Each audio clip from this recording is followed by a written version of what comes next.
नमस्कार, स्वागत है आपका बिहार समाचार में। तेजस्वी यादव ने फिर से बड़े ऐलान कर दिए हैं। बिहार के जनता के लिए बड़ी सौगात दे दिए। बिहार में एक तरफ जहां कई लाख पदों पर सरकारी नौकरी निकल रही है, तो वहीं बिहार के किसानों का कर्ज माफ करने का ऐलान कर दिया गया है। पुरानी पेंशन योजना सहित कई बड़े ऐलान बिहार सरकार ने कर दिए। बिहार में उपचुनाव से पहले बड़ी खबर आ रही है, तो आज की गर्मागर्म खबरों पर बात करने से पहले आपसे एक छोटी सी अनुरोध है। कृपया वीडियो को एक प्यारा सा लाइक अवश्य कर दीजिएगा।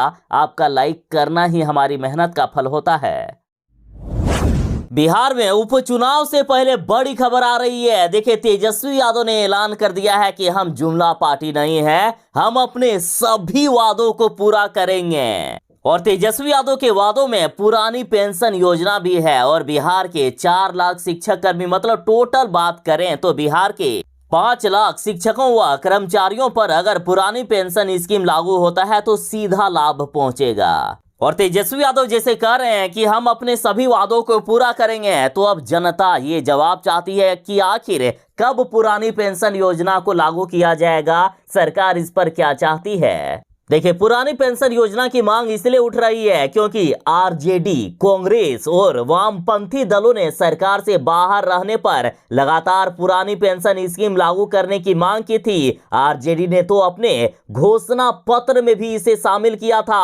आरजेडी का कहना था, खुद तेजस्वी यादव का कहना था कि अगर हमारी सरकार सत्ता में आती है तो हम पुरानी पेंशन योजना को लागू करेंगे। विधानसभा में भी ये मामला तेजस्वी यादव ने कई बार उठाया है और अब महागठबंधन की सरकार है। ऐसे में पुरानी पेंशन स्कीम को लेकर सरकारी कर्मचारियों की उम्मीद जागी है। तो वहीं तेजस्वी यादव भी लगातार यही कह रहे हैं कि हम अपने सभी वादों को पूरा करेंगे। तो वहीं सरकार को समर्थन दे रहे सीपीआई का कहना है कि हम वादा पूरा करने के लिए सरकार पर दबाव बनाएंगे।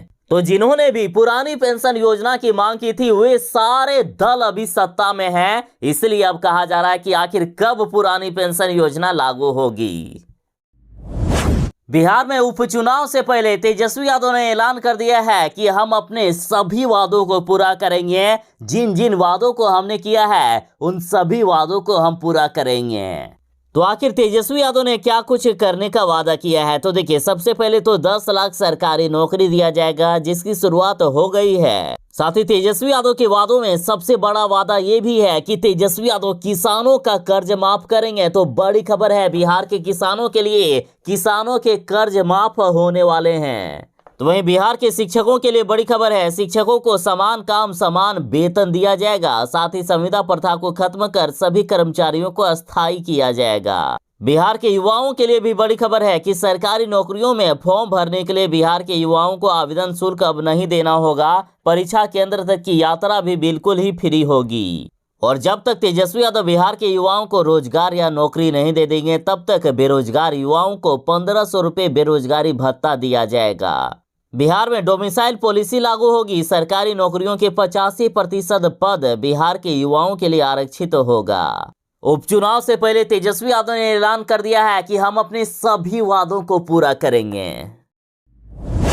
बिहार उपचुनाव से पहले तेजस्वी यादव ने बड़ी घोषणा कर दी है कि सरकार बनते ही हमने नौकरियां बांटना शुरू कर दिए हैं। बीजेपी वालों ने पिछले 15 से 17 सालों से जो नहीं कर पाए वो हम इन 2 महीनों में कर रहे हैं। साथ ही गोपालगंज की जनता से तेजस्वी यादव ने कहा है कि आपने बीजेपी को 17 साल दिए, मुझे सिर्फ 3 साल दे दीजिए और यदि मैं आपके उम्मीदों पर खरा नहीं उतरूंगा तो मुझे आप धकिया कर बाहर कर दीजिएगा, मुझे आप सजा दे दीजिएगा। तेजस्वी यादव बोले कि पीएम मोदी ने प्रत्येक वर्ष 2 करोड़ रोजगार देने का वादा किया था, लेकिन उन्होंने पूरा नहीं किया। गरीबों के खाते में 15-15 लाख रुपए देने का वादा किया था, जिसे भी पूरा नहीं किया। लेकिन हमारी सरकार बनते ही हम नौकरियां देना शुरू कर दिए हैं। तेजस्वी यादव ने कहा है कि मैं अपने विभाग में यानी स्वास्थ्य विभाग में ही 1.5 लाख से भी ज्यादा सरकारी नौकरी दे दूंगा। तो वहीं शिक्षा विभाग की बात करें तो शिक्षा विभाग में 3.5 लाख सरकारी नौकरी मिलने वाली है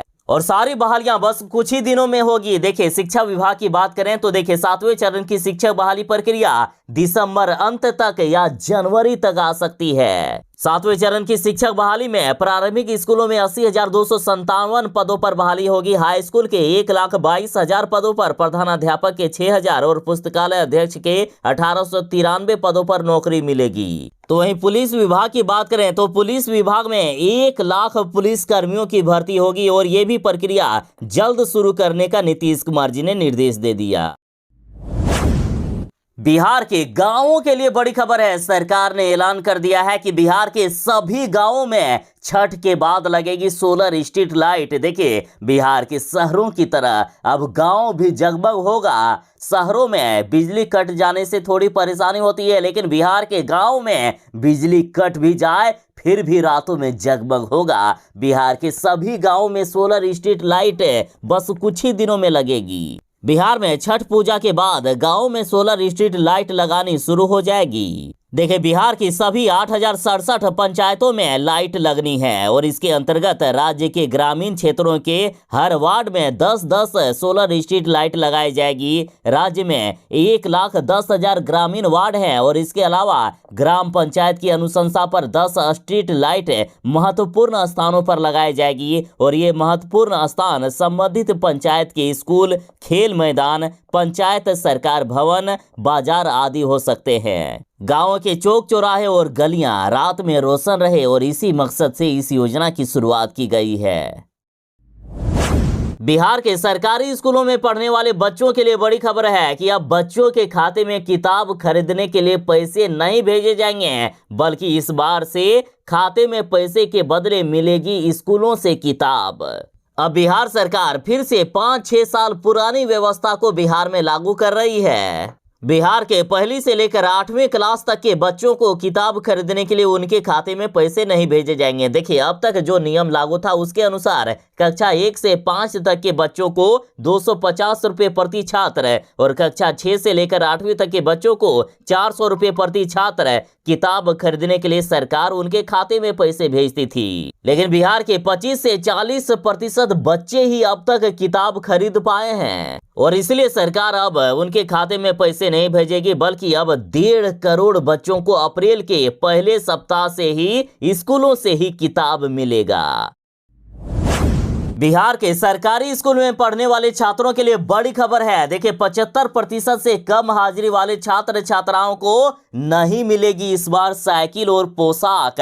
सरकार ने बड़ा आदेश जारी कर दिया है। जो विद्यार्थी बिहार के सरकारी स्कूल पढ़ने के लिए नहीं जाते हैं, 75% उनकी हाजिरी नहीं है, तो उनको कोई भी सुविधा नहीं मिलेगी, ना ही साइकिल मिलेगा और ना ही पोशाक। सरकार के आदेश के अनुसार अब राज्य में साइकिल, पोशाक सहित सभी लाभुक योजनाओं की राशि देने के लिए छात्र छात्राओं की 75% हाजिरी की जांच होगी। हाजिरी की जांच सत्यापन के रूप में प्रखंड शिक्षा पदाधिकारी द्वारा की जाएगी। जारी आदेश के अनुसार नामांकन की तिथि से 30 सितंबर तक 75% हाजिरी जिन छात्र छात्राओं की होगी उन्हीं को साइकिल और पोशाक मिलेगा।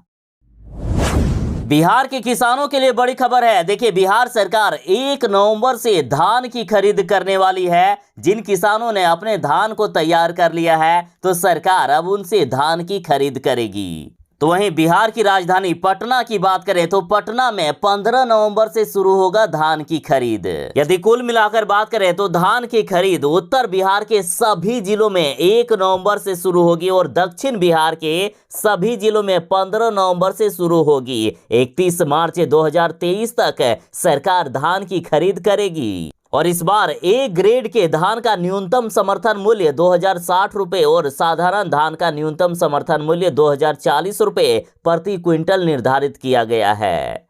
इस बार भी धान अधिप्राप्ति की राशि सीधे किसानों के खाते में भेज दिया जाएगा।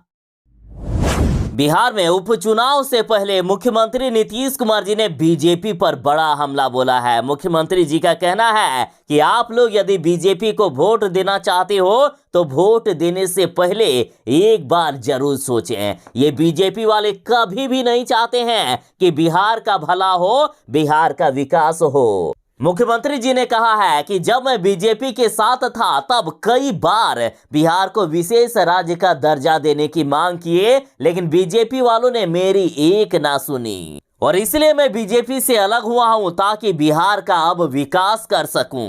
अतः बिहार की जनता जरा सोच समझकर वोट दीजिएगा। मुख्यमंत्री नीतीश कुमार जी ने कहा, यदि बीजेपी वाले किसी तरह से गलती से भी फिर से बिहार में सत्ता पर आ गए तो बिहार को बर्बाद कर दिया जाएगा, और यदि हमारी सरकार बनी रहती है तो बिहार का विकास आप ही देखोगे कि कितनी तेजी से होगा। हम नहीं, अब हमारा काम बोलेगा। साथ ही मुख्यमंत्री नीतीश कुमार जी ने ऐलान किया है कि यदि इस बार केंद्र में हमारी सरकार बनती है तो सिर्फ बिहार ही नहीं, वैसे कई राज्यों को हम विशेष राज्य का दर्जा देंगे जो अभी पिछड़े हुए हैं। तो आखिर विशेष राज्य का दर्जा से क्या होगा? क्यों मुख्यमंत्री नीतीश कुमार जी लगातार इसकी मांग कर रहे हैं? तो देखिए, अभी फिलहाल की बात करें तो केंद्र सरकार की तरफ से बिहार के विकास के लिए 60,000 करोड़ रुपए मिलते हैं, और जिनमें से केंद्र सरकार 30% राशि अनुदान के रूप में देती है और 70% कर्ज के रूप में उपलब्ध कराती है। यानी बिहार सरकार द्वारा 70% राशि केंद्र सरकार को वापस करने होते हैं, वो भी कर्ज के साथ। और यदि बिहार को विशेष राज्य का दर्जा मिलता है तो बिहार को 30% ज्यादा राशि मिलेगी, यानी बिहार को 90,000 करोड़ रुपए मिलेंगे। और सबसे बड़ी बात कि केंद्र सरकार द्वारा दी जाने वाली राशि में 90% अनुदान हो जाएगा। बिहार सरकार द्वारा सिर्फ 10% राशि ही केंद्र सरकार को लौटाने होंगे, वो भी बिना कर्ज के, बिना ब्याज के। तो सोचिए ना साहब, मुख्यमंत्री नीतीश कुमार जी इतनी बड़ी मांग बिहार के लिए कर रहे हैं, लेकिन बीजेपी वाले कभी नहीं चाहते हैं कि बिहार का विकास हो, बिहार को विशेष राज्य का दर्जा मिले। बिहार में गोपालगंज और मोकामा में उपचुनाव हो रहा है। मोकामा की बात करें तो मोकामा में 2 बाहुबलियों की पत्नी उम्मीदवार बनाई गई है। राजद ने अनंत सिंह की पत्नी नीलम देवी को उम्मीदवार बनाया है, तो वहीं बीजेपी ने बाहुबली ललन सिंह की पत्नी सोनम देवी को उम्मीदवार बनाया है। और जैसे कि मुख्यमंत्री नीतीश कुमार जी ने अनंत सिंह की पत्नी के लिए चुनाव प्रचार करने से मना कर दिया, तो देखिए, बीजेपी नेता और केंद्रीय मंत्री रविशंकर प्रसाद ने पूछा कि मोकामा में प्रचार करने में मुख्यमंत्री नीतीश कुमार को शर्म आती है क्या? खैर, कुछ भी हो, देखा जाए तो मोकामा में बीजेपी का चुनाव जितना मुश्किल सा लग रहा है, क्योंकि मोकामा सीट पर पिछले 18 सालों से अनंत सिंह का कब्जा रहा है। 7 दशक का रिकॉर्ड भाजपा के लिए बड़ा चैलेंज होगा। मुख्यमंत्री नीतीश कुमार जी के बीजेपी के साथ रहने पर भी पिछले 18 सालों से बीजेपी ने जिस अनंत सिंह को नहीं हरा पाए, क्या अब नीतीश कुमार जी के अलग हो जाने पर बीजेपी यहां जीत पाएगी? बीजेपी के लिए बड़ी चुनौती है मोकामा। और यदि बीजेपी चुनाव हारती है तो लोगों के बीच यही संदेश जाएगा कि बीजेपी अब बिहार में काफी कमजोर हो चुकी है। नीतीश कुमार के बिना बीजेपी का कोई वजूद नहीं। और केंद्र में भी जो इस बार लोकसभा का चुनाव हो रहा है, तो उसमें भी बीजेपी को बड़ा झटका लग सकता है। ये तेजस्वी की सरकार है, कोई भी लापरवाही यहाँ बर्दाश्त नहीं की जाएगी। स्वास्थ्य विभाग में जितने भी डॉक्टर जो ड्यूटी नहीं करते हैं, ड्यूटी से गायब रहते हैं, उनको तेजस्वी यादव ने नौकरी से हटाने का ऐलान कर दिए हैं। और इधर देखिए, तेजस्वी यादव के निर्देश पर पटना डीएम ने आदेश दिया था कि सभी मजिस्ट्रेट छठ घाटों पर मौजूद रहे, लेकिन देखा गया कि छठ घाटों पर 27 मजिस्ट्रेट मौजूद नहीं थे, तो सभी की सैलरी रोक दी गई है, किसी को भी वेतन नहीं दिया जाएगा। देखिए, पटना जिला पदाधिकारी चंद्रशेखर सिंह जी का कहना है कि छठ पर्व को सफल बनाने के लिए लगभग 599 मजिस्ट्रेट की तैनाती की गई है, जिनमें से 27 मजिस्ट्रेट निरीक्षण के दौरान अपने कार्यस्थल से अनुपस्थित थे। सभी से स्पष्टीकरण मांगा गया है, साथ ही सभी का सैलरी रोक दिया गया है।